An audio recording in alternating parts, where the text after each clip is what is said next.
What up, guys? It is the Sports Sir Brad Walker, and welcome into the Sunshine State Sports Jabber, part of NGSC Sports. Guys, remember the website. It's ngscsports.com for all your current sports content. The Sunshine State Sports Jabber is sponsored by Arena Eats. Log on the website arenaeats.app for the ultimate fan experience at your favorite sports venue.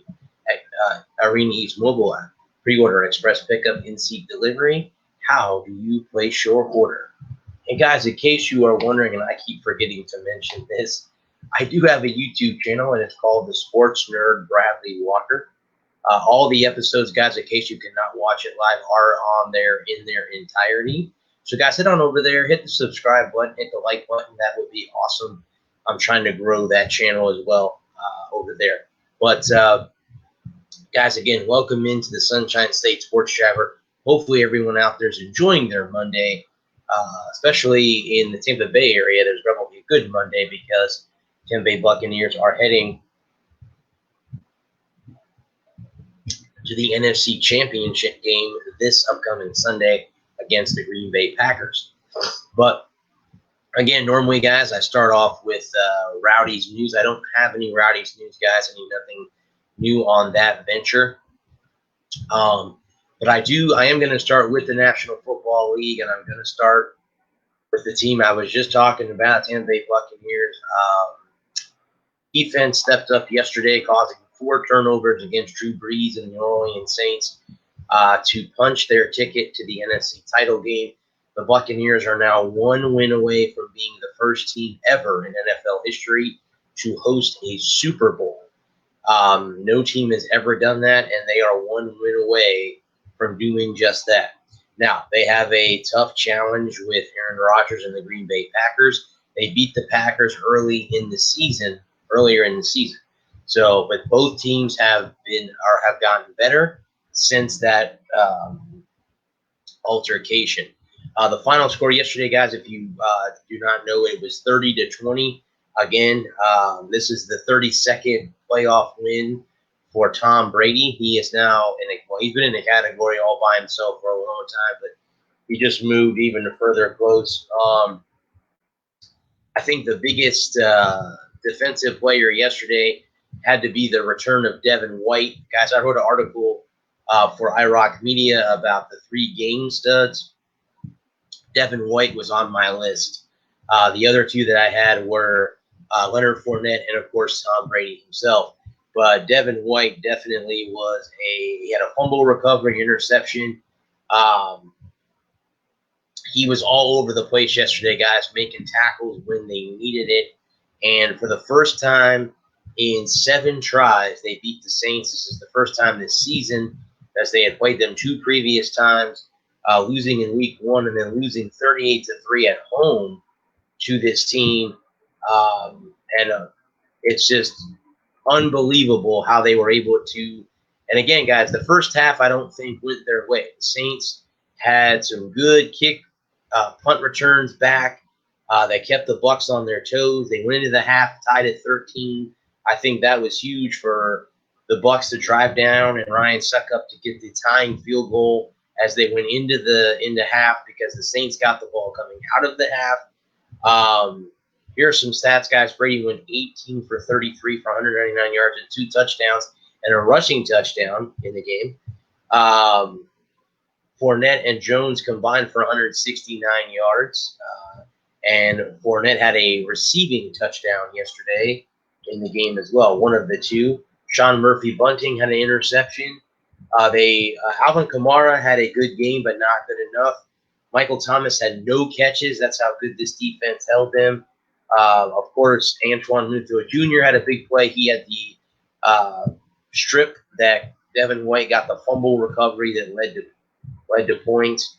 But how you look at it, Cameron Brate had a good day. So that is it, guys. They just absolutely were able to sink Drew Brees and company. Again, there has been no talks yet. Was this the last game for Drew Brees overall? That's the question that remains is, was this the last time we will see him in a Saints uniform? That's the question that we all are speculating from that point on is how are we able to, is this it? And if it is, the Saints are in some trouble, and they've ran out of chances. The Saints, again, one of their bright plays, guys, was a 56-yard touchdown pass by Jameis Winston, the former Tampa Bay Buccaneer quarterback, threw a 56-yard touchdown. But then again, like I said, Michael Thomas had no catches. Alvin Kamara, had a good game, but not a great game. They kept him contained most of it. So, I mean, for example, that's why the Saints lost. Again, you look at this Tampa Bay Buccaneer team, guys. It was last year was 7-9, and we were talking about a quarterback change.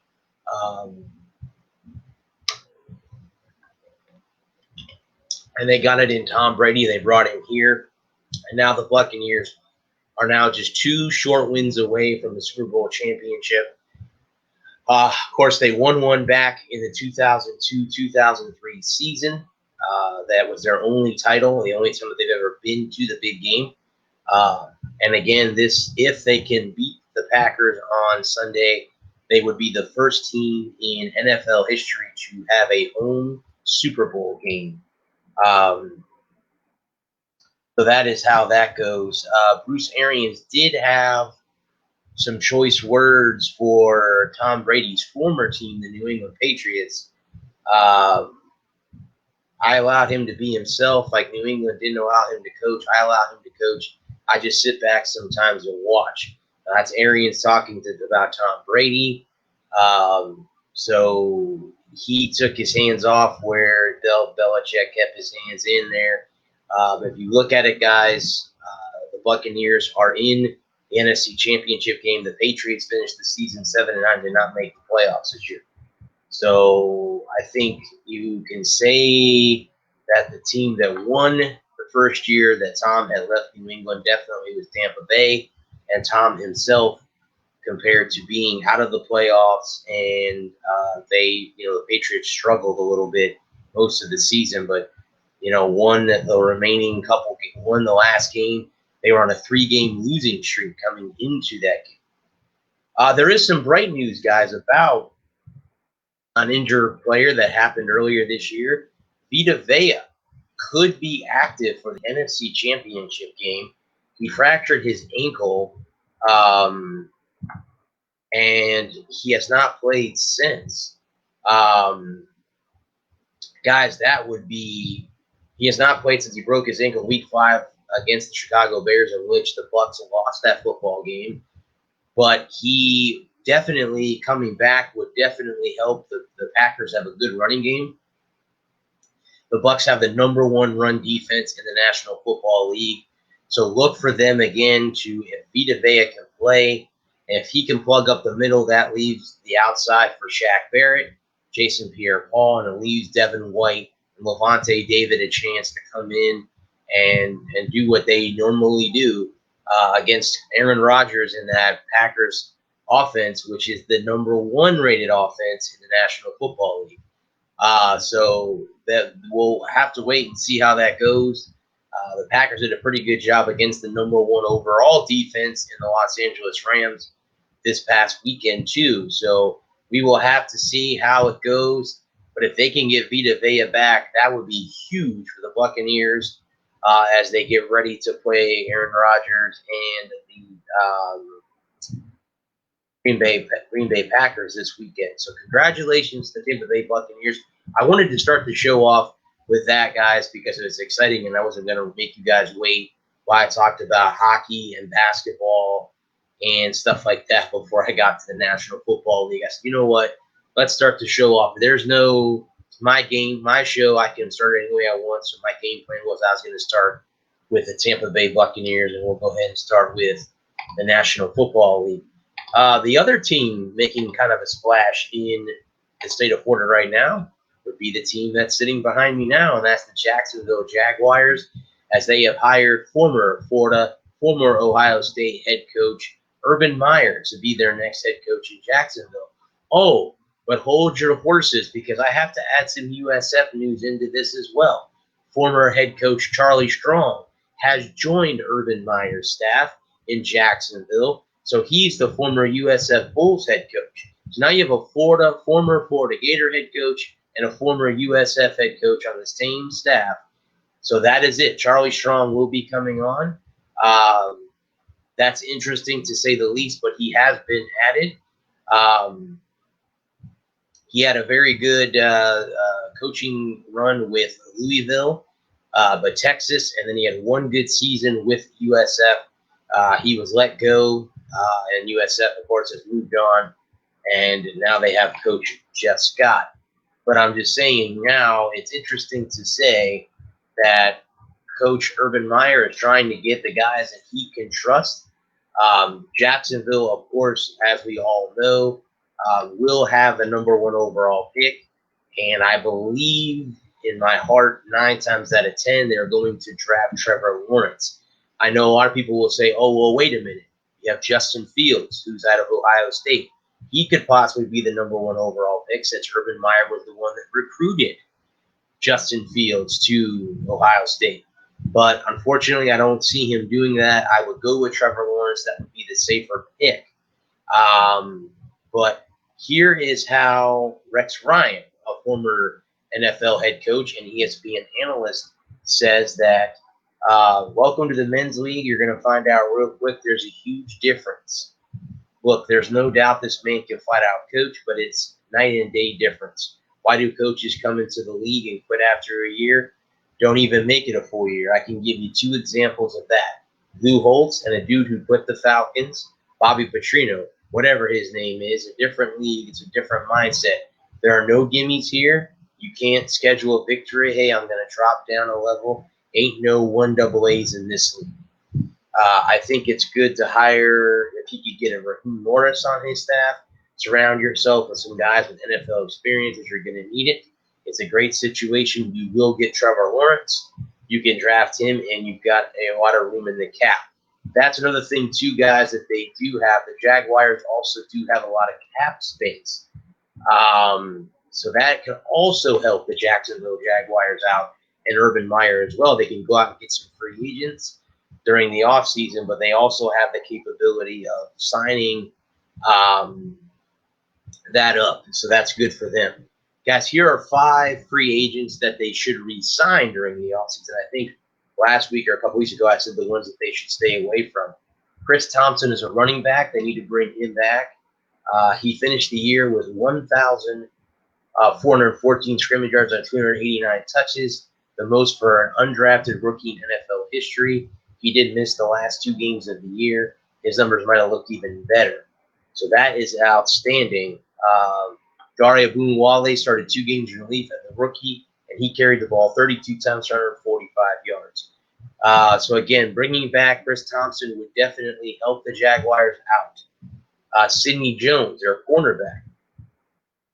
The Jaguars had a starting cornerback when they took C.J. Henderson with the 9th overall selection in the draft. Once Henderson is healthy, he should get back to his starting job back. However, the spot is not so uncertain and nod. The Jags should add a free agent and use a draft pick on a cornerback. They should also bring back Sidney Jones. So, again, there's another guy that's been on their roster.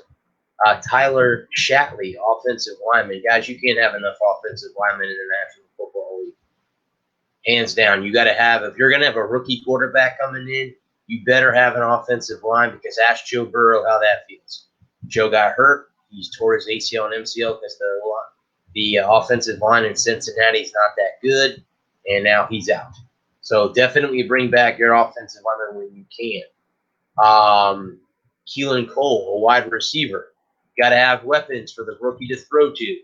So you want to bring back guys that know that. DJ Chark Jr. is another one that they need to bring back. So, again, they got some wide receivers and got some weapons. They've got to keep those for Trevor Lawrence coming in, because they cannot let these guys go. And then the final guys would be Dwayne Smoot, defensive end. Again, here's another guy, another role on the defensive line where you got to keep the guys that you have, so you're not bringing in all new people into a new system. Because remember, guys, even the guys that have been here are now going to have to learn a new system under Urban Meyer.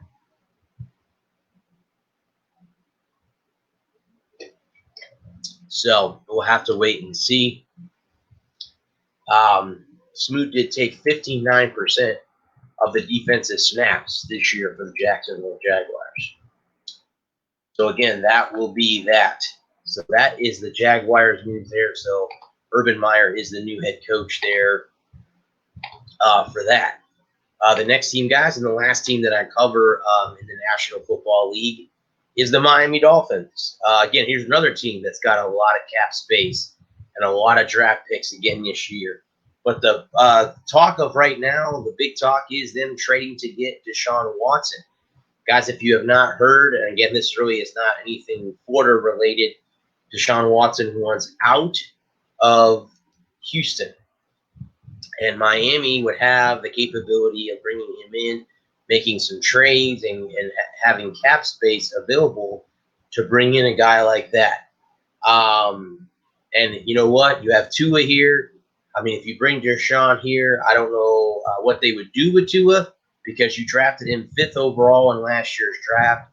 I don't know what you would do. That would be interesting to see what they would do with that if they do go get Deshaun and make that trade. But this is definitely a chance to make the Dolphins even better. This team finished 10-6 this year, so they're on the up and up. The Dolphins are on the up and up. Of course, the Buffalo Bills, who won the division this year, are in the AFC title game against the Chiefs. So the Dolphins need to stay in line with the Bills. And guys, I was talking earlier about the Patriots. Remember, Belichick will always find a way to revamp and regroup that team. So, it'll probably be a 3-team race next season in the AFC East for that. Now, the wide receiver position in Miami is one that they definitely are going to have to hold on to.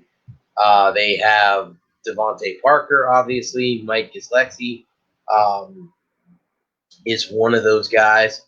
They've got to keep these guys intact, as they have Parker for $11.5 million, Albert Wilson for $5.18 million, Jakeem Grant for $4.75 million, Allen Hurts for $2.8 million, and Preston Williams $853,000.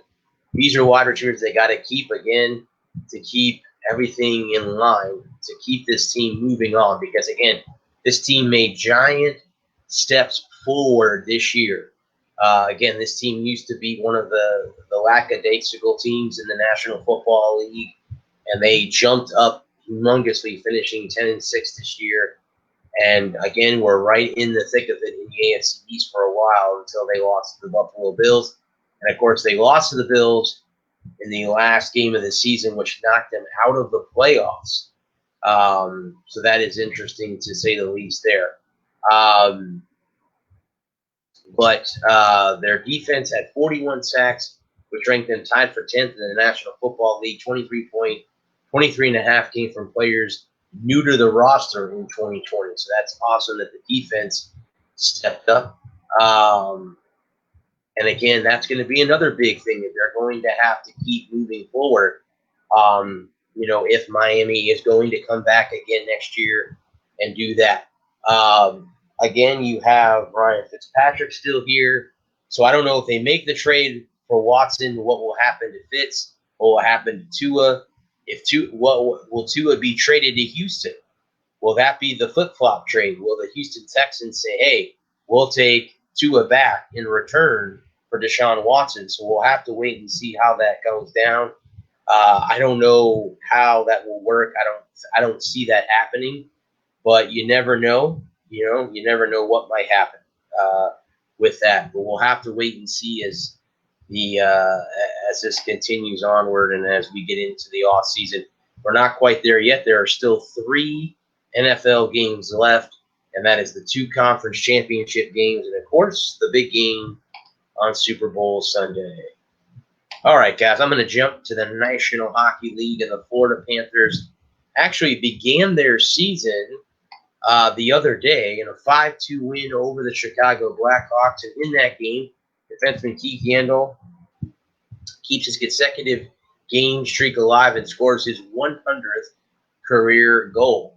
The 34 defenseman played 16 minutes 41 seconds for the night in his 860 consecutive NHL game, which is the 4th longest streak in NHL history. Doug Jarvis has the NHL record at 964 games. That is that's a lot of games to play in a row. Yandle has 3 seasons remaining on his $6.35 million cap hit on a 7-year, $45.45 million deal he signed with the Panthers back in 2016. So that was a good way to start. And again, guys, they won 5-2 yesterday, scoring no goals. Actually, it was 0-0 after the first period. The Panthers went into after 2 up 2-1, and they scored 3 goals in the third period to win 5-2. And now they have won their first game. They don't play again until tomorrow. The Blackhawks are 0-3, but they will play the Florida Panthers again in Sunrise tomorrow. But the Panthers are off to a good start, only allowing 2 goals, 5-2, and a good start for the season for the Florida Panthers and Keith Yandle. Congratulations to him on again keeping the streak alive, but also getting that goal, that 100th goal. The other team, guys, is the defending Stanley Cup champion Tampa Bay Lightning. Remember, I mentioned to you that the Chicago Blackhawks were 0-3. Well, the previous 2 losses prior to the one that Florida beat them yesterday belongs to the Tampa Bay Lightning, who absolutely manhandled Chicago. Actually, so far this year, Chicago's allowed 5 goals in each game. So they've allowed 15 goals, and they've only scored, I think, they scored 2, 1, and 2. So they've only scored 5. So they've allowed 15. So they've been outscored. They're a -10 in the goal differential category right now. The Lightning were supposed to have 2 games this week against Dallas, but due to COVID issues, they have been postponed till May, and then that means coming up, there won't be a game for the Lightning until Thursday when they play Columbus, the Columbus Blue Jackets. But there is, guys, somebody that did get on the COVID list for the Lightning. Forward Blake Coleman is on the COVID list, so he has been shut down for that. But here is how it all broke down for that. For the Lightning, again, they looked good against Chicago. Stamkos looked good. No Kucherov, guys. In case you do not hear, Kucherov had hip surgery. He will be out for the rest of the season. Game 1 was last Wednesday in a 5-1 win. The Lightning came out, scored 3 goals in the first period, and scored 1 goal in the remaining 2. The Blackhawks did not get a goal until they got to the third period. And then the Lightning came out the next day. It was kind of a tighter game, guys. It was 3-2 after 2. Lightning scored 2 goals in the third period to win 5-2. Again, they will not play until Thursday against the Columbus Blue Jackets to keep the streak alive as far as winning. Of course, guys, if you do not know, the Blue Jackets were the team that swept the Lightning out of the playoffs 2 years ago, but then the Lightning came back this year and knocked them out of the playoffs to advance on and win the Stanley Cup this past year. So, yes, and I don't know how this will show up. Yeah, I guess you can see it. Maybe. Yeah. But it all comes down to that, guys. And I'll be watching on Thursday. Hopefully everyone else will as this team. Again, as far as I know, Blake Coleman is the only one that's been placed on the COVID list so far for the Tampa Bay Lightning heading into their series against the Columbus Blue Jackets. And it's a 2-game series in the same city. So either it'll be back-to-back or there'll be a day off in between the games, but that's how it will basically break down. Let's head on over to the National Basketball League. And again, people that are watching this show for the first time are wondering why, if you're an All Florida podcast, why are you putting up the Toronto Raptors? Well,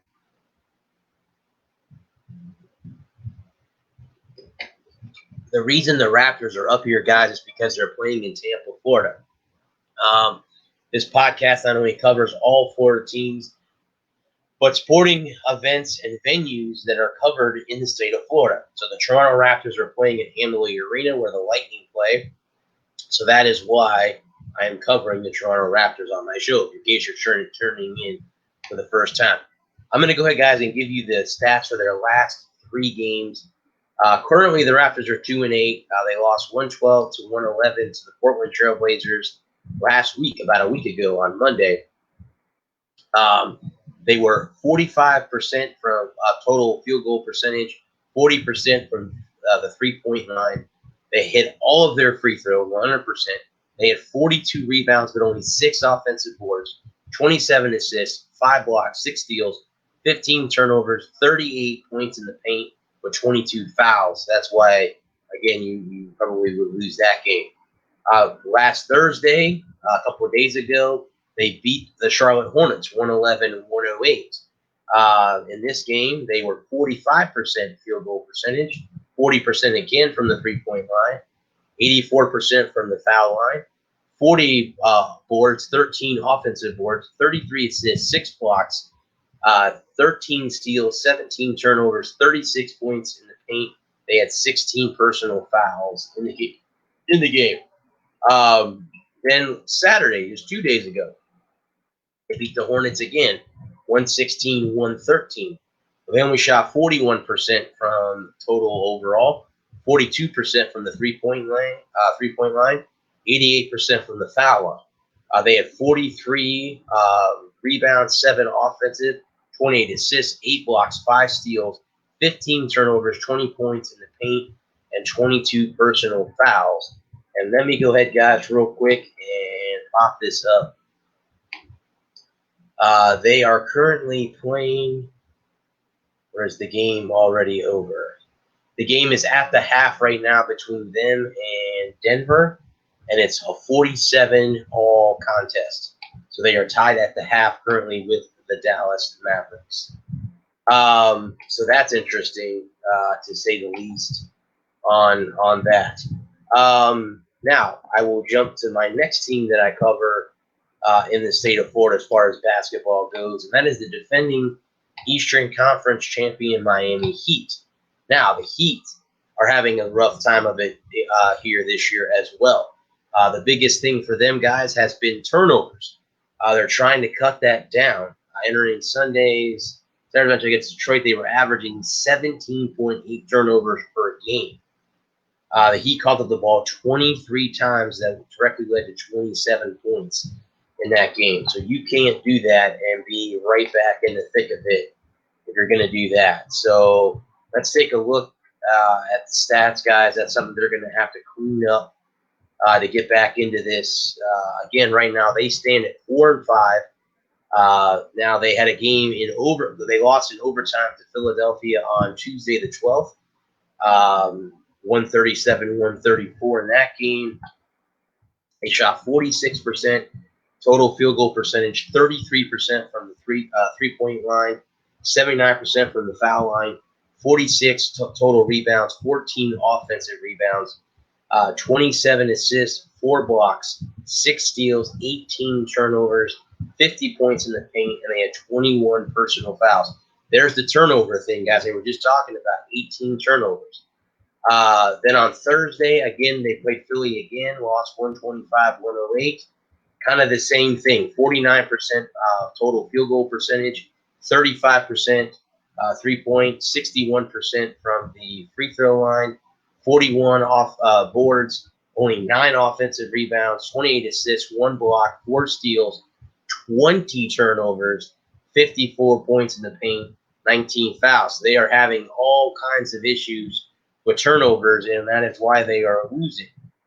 And we were just talking about the Pistons game. They did lose that game too. 120 to 100. They stand at 4-7. They were 47% in that game total overall, 41% from the 3-point line, 88% from the foul line, 31 total rebounds, 5 offensive bounds, 25 assists, 5 blocks, 1 steal, 22 turnovers, 30 points in the paint, and 21 fouls. That is not going to cut it, boys and girls. And when you get all those turnovers, it is tough. Right now, guys, they are in the second quarter, and the game is tied at 51. Well, let's go to the game cast. I want to see how many turnovers the Heat have so far in just a half of basketball.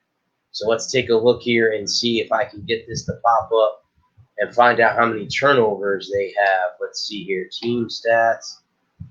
Let's see here, guys, how many. Okay, so far the Heat only have 5 turnovers in the second through almost 2 quarters. That's pretty good. And they're up 53-51. That's pretty good. That's pretty good. That is not bad. So hopefully they can continue to do that into the second half because, again, the biggest thing for them is the turnover is what has been killing them this year with that in mind. Let's go ahead, guys, and jump to the final NBA team that I cover on my show, and that is the Orlando Magic. Of course, the Magic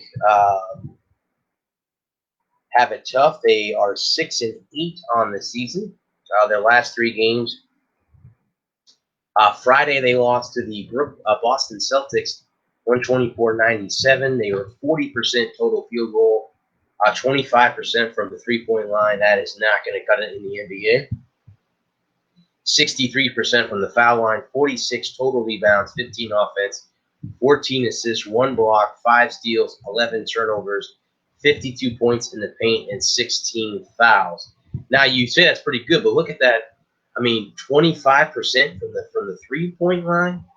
That's just not going to cut it. They lost to the Brooklyn Nets 122-115. They shot 46%. They shot 30% from the 3-point line. That's a little bit better. 81% from the foul line. 38 total boards, 9 offense, 28 assists, 4 blocks, 13 steals, 12 turnovers, 44 points in the paint, 19 fouls. So they don't have issues with turnovers. They're just having issues with making shots when you need to make them. And then today, guys, they lost 91-84 to the New York Knicks. The Knicks are now ahead of them. Today they shot 33% total field goal percentage, 31% from the 3 line. That is good. That's their problem. They're not able to make 3-pointers.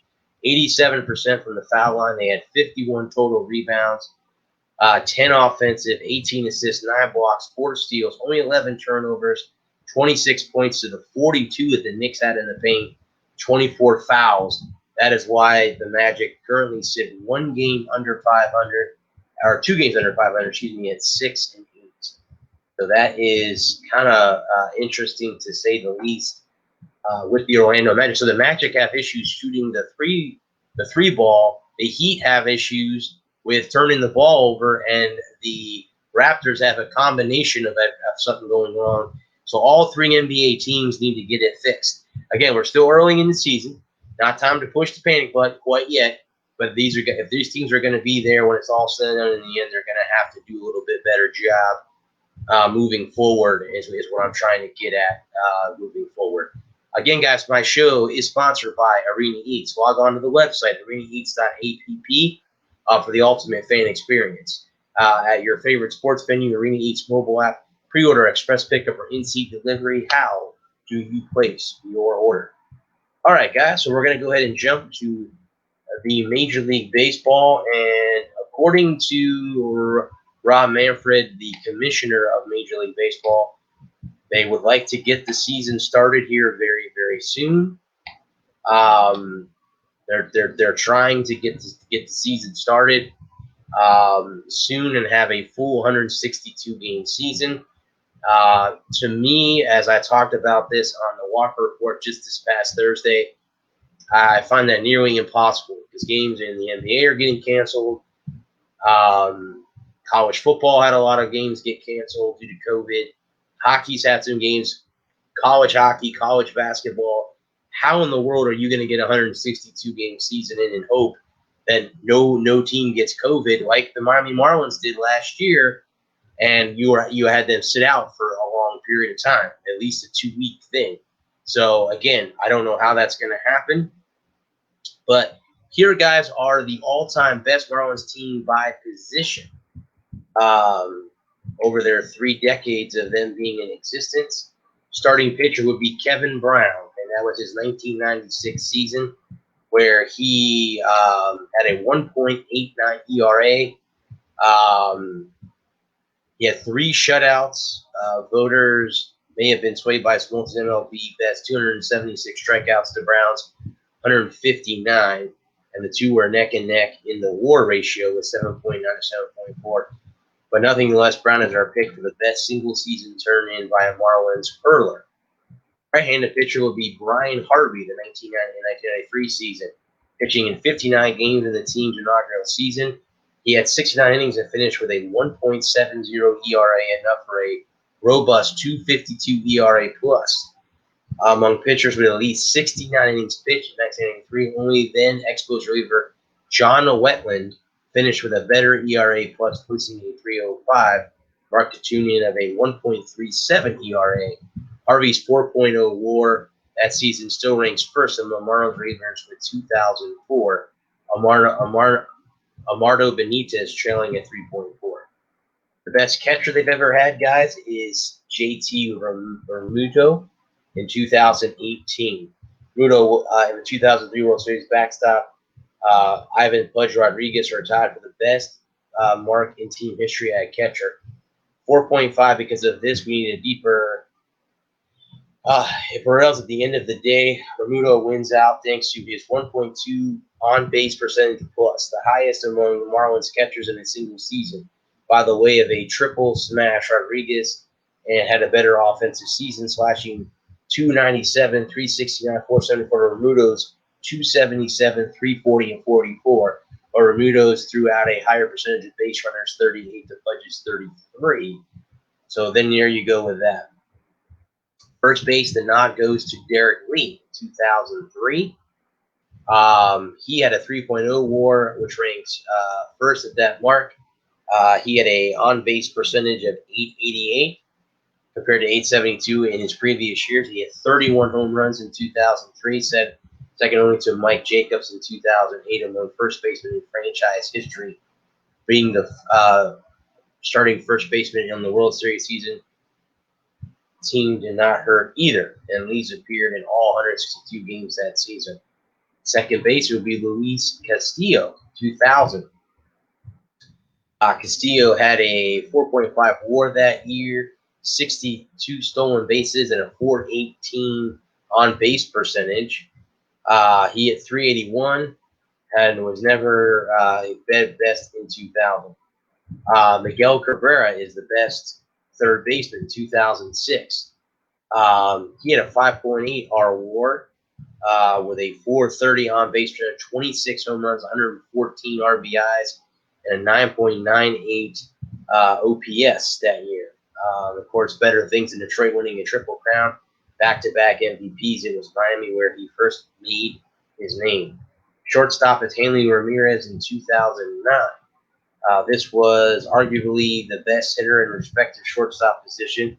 That was never more truly designed with a centerpiece in the Josh Beckett trade. Hit 342 en route to winning the NL batting title.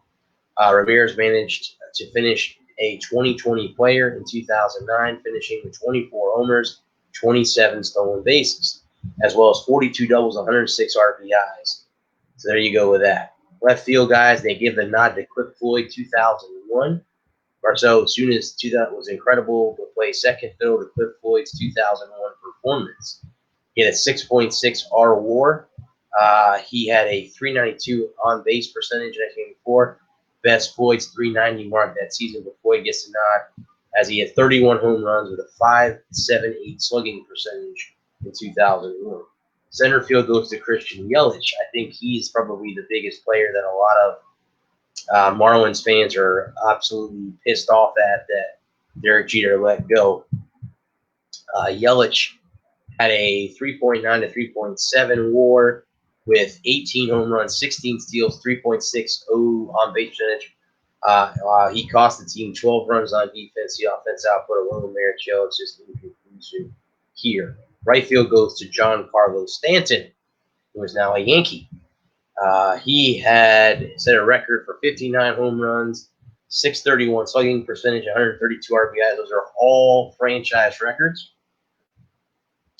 Had a better OP than Gary Sheffield, man, on like 465 mark in 1996, and a strong case could be made for Sheffield's season that year belonging in place of Stanton. However, so then there you go with that. So the lineup would look something like this. It would be Castillo, Yelich, Cabrera, Stanton, Ramirez, Floyd, Lee, or Muto, Brown, and Harvey would be the guy that would come in. But that is how it would all line up for the all-time Florida Marlins there. Now, the good news about this crop of Miami Marlins, three relievers did reach deals in Jorge Amaro, Yami Garcia, Richard Bieber, and Adam Kluber are all here. Now, Brian Anderson is a third baseman. Alfredo, Garcia, Bieber, and Kiemer are all pitchers.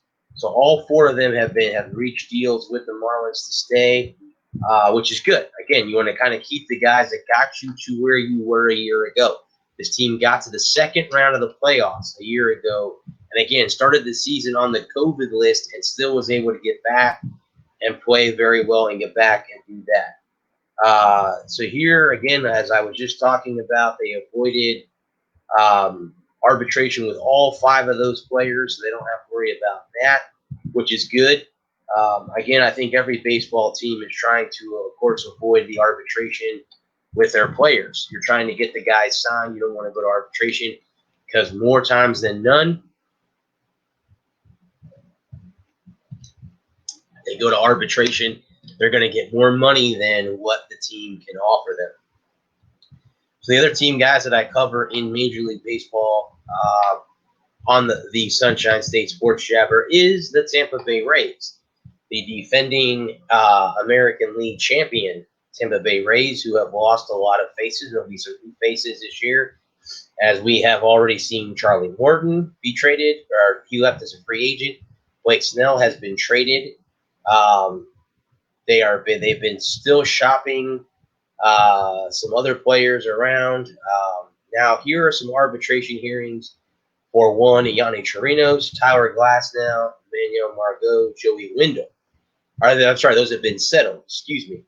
So those have been settled. The two that are out there right now are Ryan Yarborough and Ji-Man Choi. Choi, they need to bring back. They could not get there. Choi and Yarborough, after sending talks, difference of opinion is Yarborough filed for a $3.1 million, while the Rays offered him $2.3 million. Choi seeks $2.45 million, while the team offered him $1.85 million. So we'll have to see how that goes. I think you got to bring both of them back, but at what cost is it going to cost the Rays? Because, again, you have to think about this. If they win their arbitration cases and they're going to make more money, so, that's the thing. This team is trying to be as cheap as they can. Of course, they dumped a lot of salary. Of course, Kevin Kiermaier is the one that comes to name about them still trading. It's big money that they can get off their books if they can trade him away. We'll have to wait and see how that all goes down. If it comes down to that, we'll have to see if they can't hold on to him or not. But they do plan on opening the season with fans at Tropicana Field. Seating will be limited to around 7,000 fans per game, sitting in small pods distance from other groups. Masks will be required under Major League Baseball rules. The plan is evolving, sometimes daily, and subject to change and based on the status of the coronavirus cases in Tampa Bay.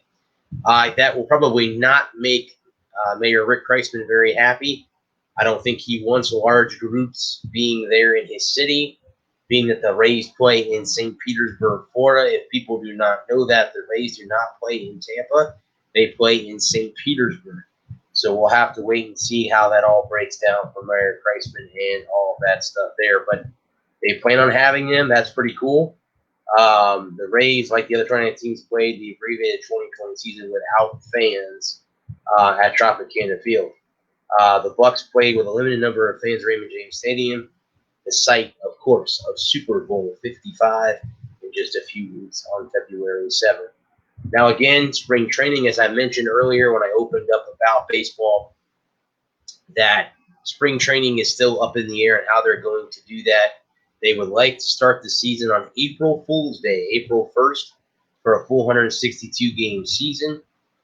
Major League Baseball has told teams and players this week to be ready to report to spring training as planned next month in campuses across Florida and Arizona. So there you go, guys. Are we on the verge of starting the baseball season on April 1st? I don't know how in the world they're going to get a full 162-game season in. But as you could see, there were a lot of injuries in baseball. This year they're going to need spring training. Some of those stadiums will have fans, some of them will not have fans. We'll have to wait and see. Again, it will depend on the state, that those teams currently play in. But as of right now, I just cannot find it logic for them to play 162 game season. I just don't see that happening. That's just me. I do not see that going down. To me, I just no. I just don't see that happening, and it's unfortunate, but that's just the way it is. That's the way it is right now, and unless things change in the next few months with COVID cases, I don't know how that's going to work out. But we'll have to wait and see. Maybe I'm wrong, and we cross our fingers and stuff like that. All right, guys, so the next thing I want to talk about, and you're probably going to wait a minute, why is he bringing up the WWE logo behind him? Well, the reason I'm bringing up the WWE logo behind me is it was just announced that the WrestleMania, the biggest pay-per-view for the WWE, will be taking place Saturday, April 10th and Sunday, April 11th at Raymond James Stadium. It will be a 2-day event. It was supposed to be here, guys, this past April in 2020, but due to COVID, they canceled it. Instead of bringing it back in a few years, they have now set it up to where WrestleMania will be here this year, in Dallas in 2022, and Los Angeles in 2023. But WrestleMania will be here. Again, limited fans, obviously. That's the way it is, guys, because of COVID. But it's excellent that it's still going to come back here. I myself am hoping through this network, through NGSC, that I can get credentials to WrestleMania, not just for Saturday, but Sunday too. For both days, that would be absolutely kick-ass if I could go to WrestleMania and cover that for the website, because that would be cool.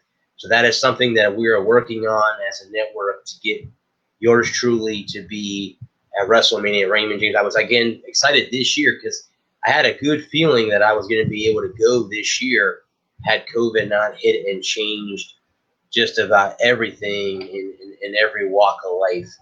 And so, again, we're looking forward to that, guys. So WrestleMania will be at Raymond James Stadium. No matter if I go or not, it's going to be there. There will be limited fans there as well for both of those days. And as I get to the climax of my show, guys, that's right. It's all college from here on out. So all my pro sports are all taken care of. I always end the show with college. College sports, guys, especially college football, is near and dear to my heart. So I always try to cover the college scene towards the end, even though I know a lot of times during football season it's live. So what I'm going to try to do, guys, is I'm going to try to keep the live sports at the start of the show. So if the Bucks win over the Packers this Sunday, I will start the show off again with the National Football League. If you see that I don't, and the show does not start off with that, and it starts off with hockey, then you know that the Bucks, have. I obviously you guys would have watched the game. I'm hoping the Bucks win on Sunday and be the first ever NFL team to host a Super Bowl, because how freaking cool would that be to be right here in my backyard? Guys, I live about 25 minutes from Tampa. So, yeah, it's pretty damn cool. Former Miami Hurricane offensive guard Joaquin Gonzalez continues to criticize Manny Diaz and the football program. Hopefully we can find another opponent other than Bama in the transfer portal to open 2021. The frustration is there. Is so much right, but so much wrong. Brothers, when I hear Ed is there, what's going on? They can't have God there. If Manny ain't listening, what good is it? That was a tweet sent out by Joaquin Gonzalez. The Hurricanes will kick off against the Crimson Tide at Mercedes-Benz Stadium in Atlanta on September 4th. That's their first game of the season, of the 2021 season. So, again, he is criticizing Manny Diaz and them having to prepare for Alabama. He's hoping that they can find another opponent other than Bama if something is to come up. I guess he does not believe. Gonzalez is referring to Pro Football Hall of Fame safety Ed Reed, who joined the Miami Hurricanes football staff last year as the chief of staff. So we hired a fired DB coach from the 101st ranked defense last year. I'm pumped. We should just hire AJ Machado, the jeweler, to be our new defensive coordinator. So obviously Gonzalez is not too happy. Can't wait to see the unrevealing of the 3-and-out bracelet to get off the field on third down earrings and to force them to punt Tierra. It's going to be epic. Can't wait for next year. Obviously, this young man is not too happy with the current status of the Miami Hurricanes football team. That is unfortunate. In case you guys don't know what he's talking about, the jeweler, they wear a turnover chain when they get a turnover. It's a big U or some kind of hurricane symbol. So, again, he is not very, very happy with Manny Diaz and the way the program is going. Okay, guys, and jump to college basketball for them. Again, I'm going to go over their last two games. Last Tuesday, they lost 84-62 to Boston College. They shot 45% total field goal percentage, 12% from the three-point line. 12, 2 for 16. Ouch. 66% from the free throw line, 34 total rebounds, 9 offense, 8 assists, 2 blocks, 4 steals, 12 turnovers. They had 10 fouls in a 22-point loss to BC. They beat Louisville 2 days ago on Saturday, 78-72. Now, Louisville was the 16th ranked team in the country. They shot 49% total field goal percentage, 40% from the three-point line. There's what you're talking about. 63% from the foul line, 38 rebounds, 12 offense, 15 assists, 1 block, 3 steals, 12 turnovers, and 13 fouls for Miami. They have a game tomorrow, guys, against Syracuse. Again, they currently stand with their record at they're at 500, guys. It's 6-6. The Hurricanes are 6-6 in that. Their women's team had a game on Sunday, Sunday the 10th. They won 69-59 over the Tar Heels. They were 45% field goal percentage, 41% from the three-point line, 47% from the foul line, and 11 fouls. Sometimes, guys, they give you stats. Other times, they do not give you stats. The next game was yesterday. They lost 99-64 to the Syracuse Orange. That's the ladies.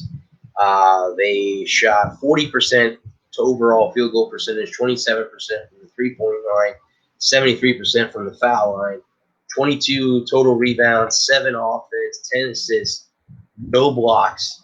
8 steals, 12 turnovers, 17 fouls. They have a game Thursday against the Pitt Panthers. So that is how the Miami Hurricanes basketball program has rounded out so far, both men's and women's. And guys, if I'm in college and you guys want me to cover more than basketball, you want me to cover baseball and softball, I will be more than happy also to talk about those two sports. Again, there's no cap on how long this show can be. If you want me to go 2 hours on this show, I'll be more than happy to do that in the future and get more college sports in here as well. So just a thought in that. Leave a comment or whatever on my Facebook or over on YouTube and let me know. The next team, guys, would be the Florida State Seminoles. Here are 3 newcomers that definitely, 2 of them will make a big difference. And, of course, that would be Mackenzie Milton and Jermaine Johnson, who are both quarterbacks that have transferred. Mackenzie Milton has transferred from UCF to Tallahassee.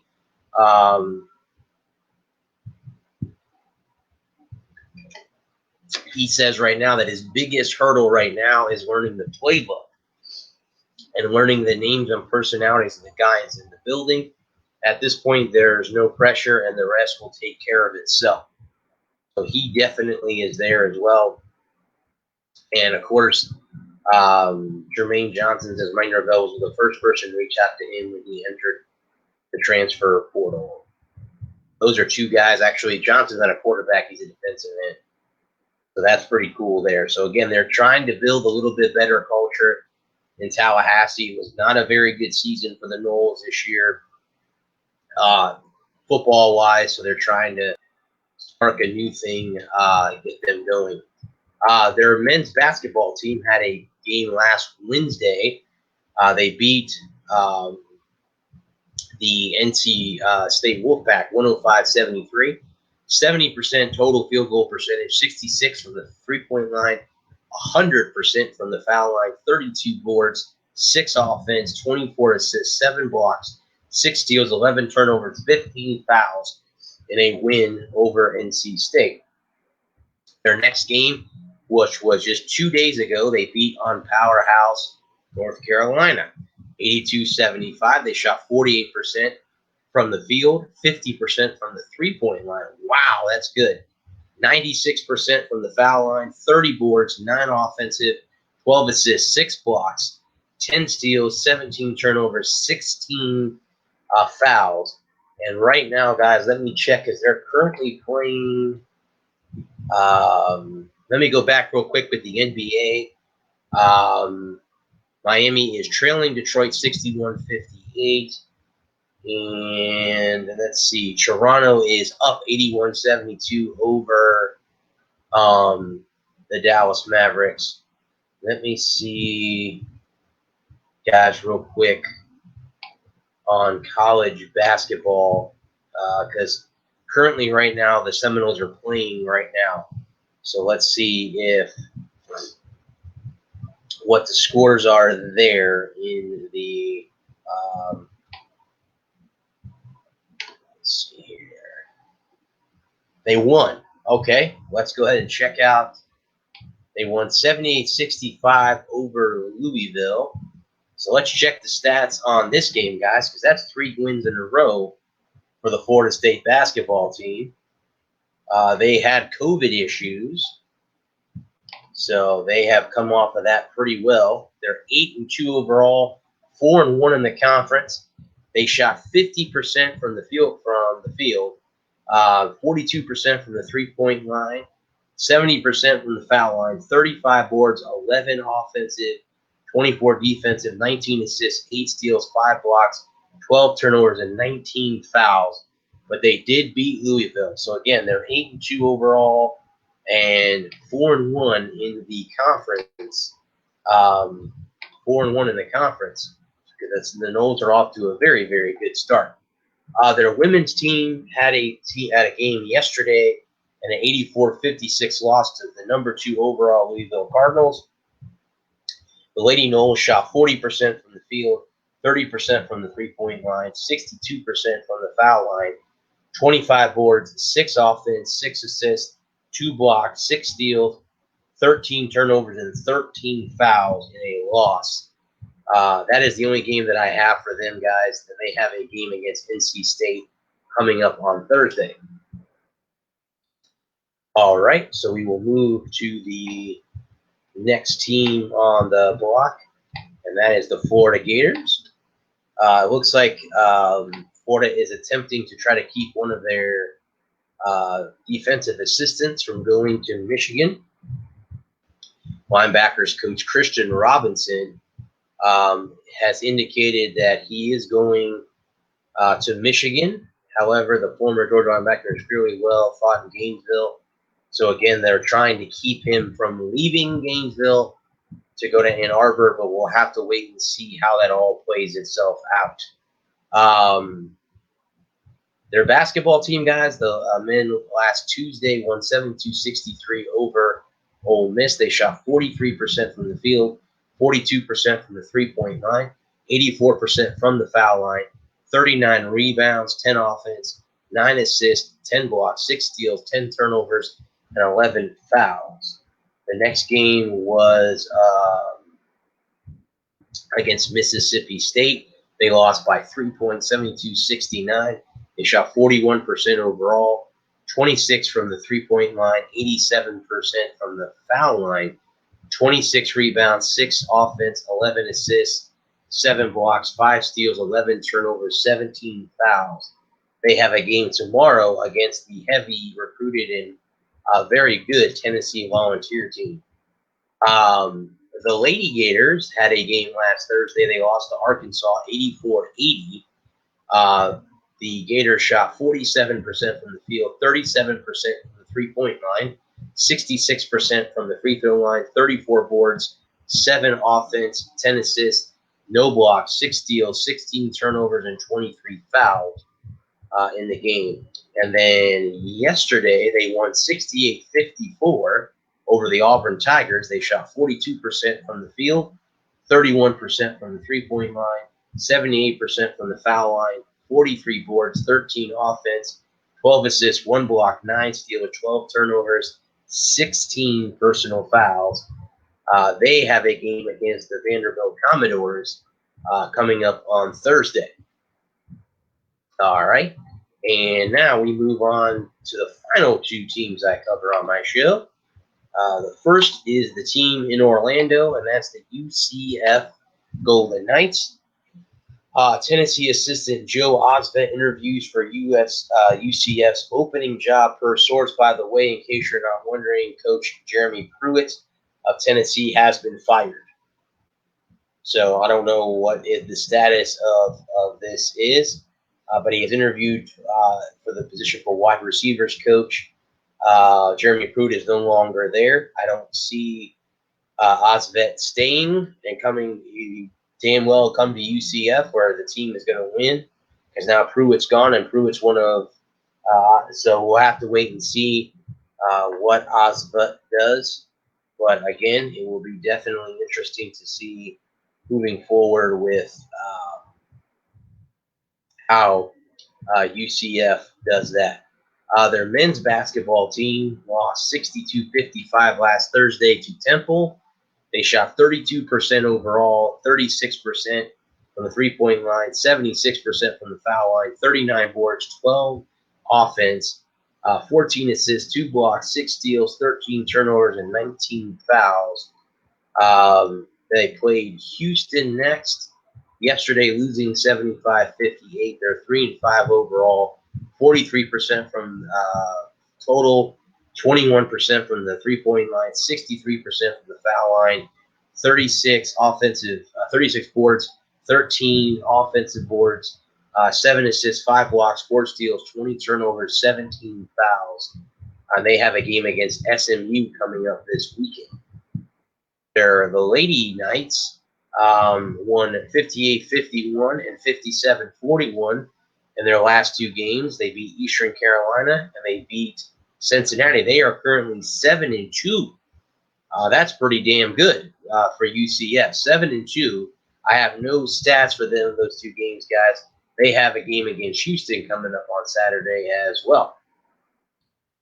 And the last team before I hop off of here, guys, is the USF Bulls. That is who I end my show with. And Jeff Scott's going to have to look for a new coach because Pat White has left USF. It was reported that he has left. This will be the first time that Coach Scott has to look for a new. The former West Virginia quarterback spent 1 year in the Bulls after being brought last January. Scott's staff under his watch, USF running backs ran for 1,107 yards on the year, producing a pair of 300-yard rushers in Kelly Joyner Jr. and freshman Ryan Bettee. So that's going to be interesting to see who Coach Scott picks to bring on, because that's a big, big loss over the for the USF football team.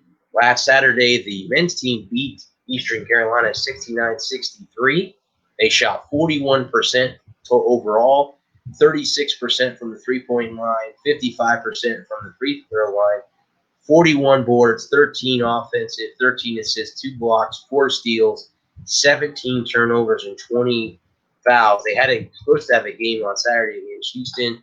It was canceled due to COVID, and their next game is this Sunday against the Wichita State Shockers, who they've already played this year.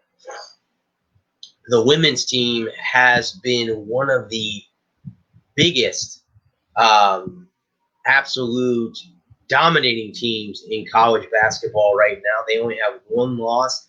Last Saturday, they beat Houston 80-51.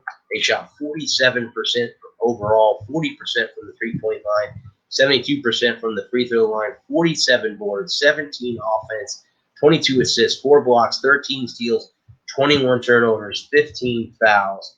And then Tulane last Wednesday, they won 72-53. They are 10-1 overall, 39% from the field, 29% from the three-point line, 90% from the foul line, 43 boards, 14 offense, 14 assists, 4 blocks, 14 steals, 11 turnovers, 14 fouls.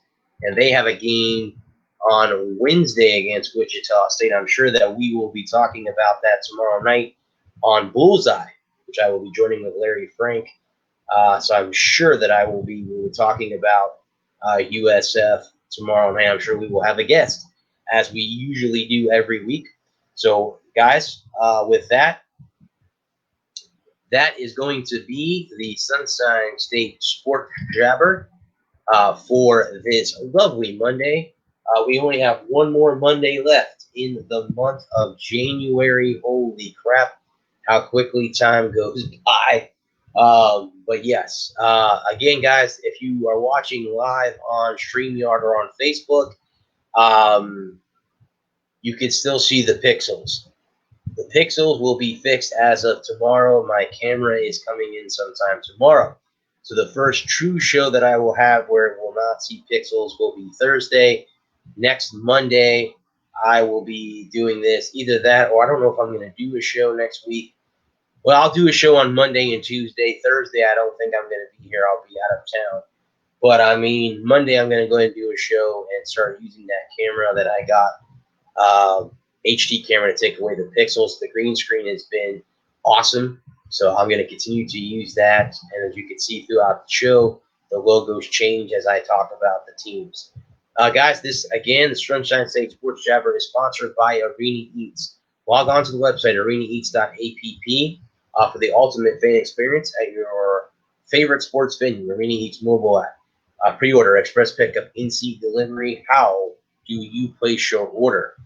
All right, guys, as I always do before I go, also, guys, in case you did not hear me at the beginning of the show, I do have a YouTube channel called The Sports Nerd Bradley Walker. Please head over there. This show will be on there in its entirety. I'll probably post it up either tonight or tomorrow, but it will be on there tomorrow, and I'll start sharing it out for you guys to go over there and watch it. As I do before I close my show, I want to thank the first responders, essential workers, doctors, nurses. Thank you for being the true heroes during the pandemic. Thank you guys so much, because without you guys, there would be a lot of us that would be pretty sick and not being able to do what we do. Also, to the men and women of our armed services, both active, retire and the ones who have left us, thank you for your sacrifice, as I would not be able to talk on a microphone for 3 weeks about something that I love to do in sports without what you guys do in your sacrifice. Also, guys, to our police officers, firefighters, and paramedics, thank you for keeping us safe domestically. It's awesome that we have that as well. And as always, guys, before I go, thank you again for coming in here and listening to me talk for an hour or just over an hour about Florida sports. If you like I said, guys, if you like me, please head over to my YouTube channel and subscribe and like. Also, I will be on Bullseye tomorrow night at 9 p.m. with Larry Frank over on Frankly Speaking Sports Network. And guys, I will be back with my two co-hosts on Thursday. That show, we just got done interviewing University of Michigan play-by-play radio announcer Jim Brandstetter this past Thursday. And let me tell you, that is one of the coolest interviews I have done as a podcaster to be able to interview him. So that show will be 8 p.m. on Thursday. That is part of In the Zone Sports. So head on over there to listen to that show. With that, guys, I hope everyone is staying safe out there. Wear your mask. I hope this gets a good start to your week. We will get further and further into the week, and we'll let it go. Everyone, please stay safe. I love all of you. Thank you for popping in here. Until next Monday, this has been the Sports Sir Brad Walker. Thank you for joining me on the Sunshine State Sports Jabber. Peace.